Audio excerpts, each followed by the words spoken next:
Hi, welcome to DP Kids. Today we're going to talk about Play-Doh. You can see my little guy swinging in the back there. My toddler is at kindy, so it's a perfect day to sit down and make a quick video. So the first thing we're going to talk about is, I'm just looking at my notes because otherwise I'll lose my train of thought. The reason that we're doing Play-Doh is I haven't yet introduced Play-Doh to my toddler.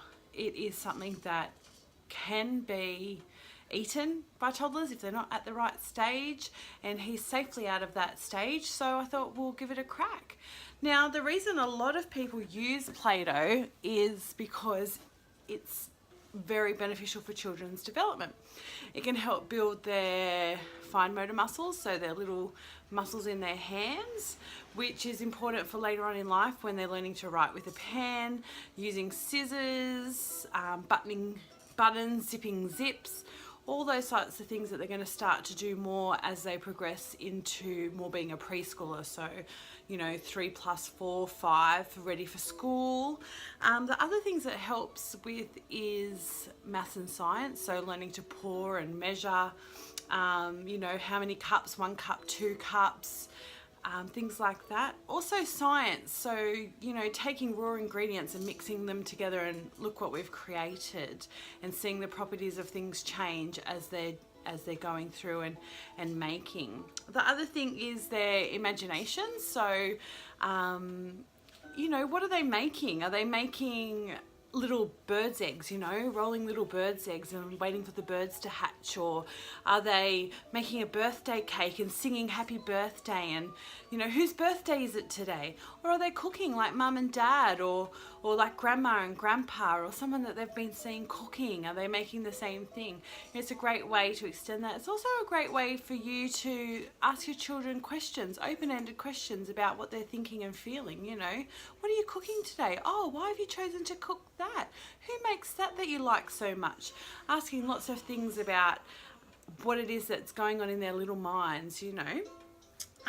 The other thing it can be really good for is calming a child. So, you know, if they're feeling angry and frustrated, or if they're not coping with their emotions or things like that, it can be great to just sit down and play with the dough, kneading and rolling and things like that. You know, it gets them to just slow down a little bit as they're working with the dough.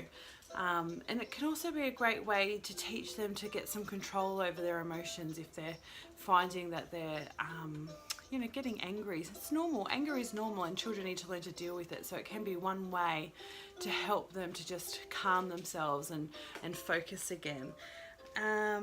And probably a big one is language. They're learning new words: squeezing, pulling, pushing, poking. A lot of descriptive words can be used when playing with Play-Doh, so that's also another handy tip. Now, pretty sure from my notes that's all the quick things that I wanted to mention.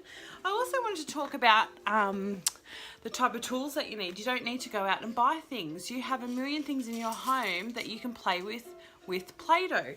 So things like, I love IKEA, straws, patty cases, even like plastic trays from foods that you might have bought that you can just wash up and reuse, muffin tins, chopping boards,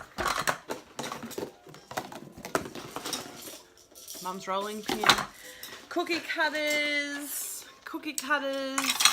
matchsticks, paddle pop sticks, cake making tools, egg slicers.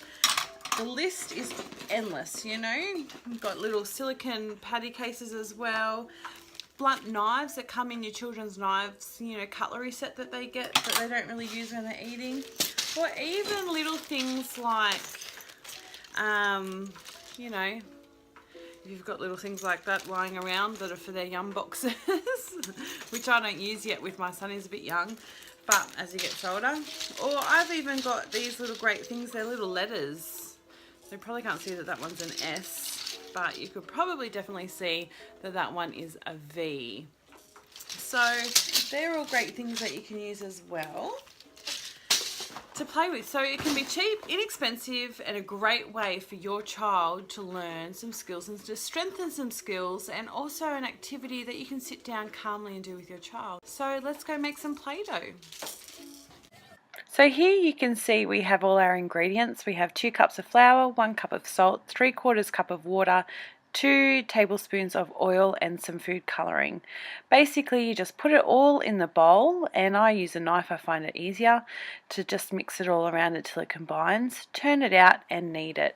Remember, when you're using your food colouring, it doesn't matter if you use liquid food colouring or gel food colouring, both work just as well as each other, and when you're kneading you may end up with stains on your hands from your food colouring. So once you've got that worked in, that won't happen, but just at first if you get any blobs on your hands, that will happen.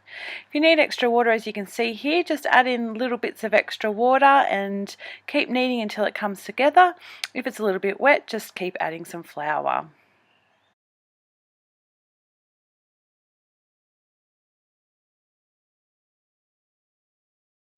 So how did you go? Did you enjoy making Play-Doh with your little one? If you did, we'd love to see some photos. If you pop over to our DP Kids Facebook page and pop a photo of you and your little one with your work in progress so we can see how everyone went. Also, you're welcome to go to our blog, dpkids.wordpress.com, and see the blog that I've written about making Play-Doh, get the printed recipe, as well as some ideas of what you could do. Thanks for watching. Please subscribe. Have a great day.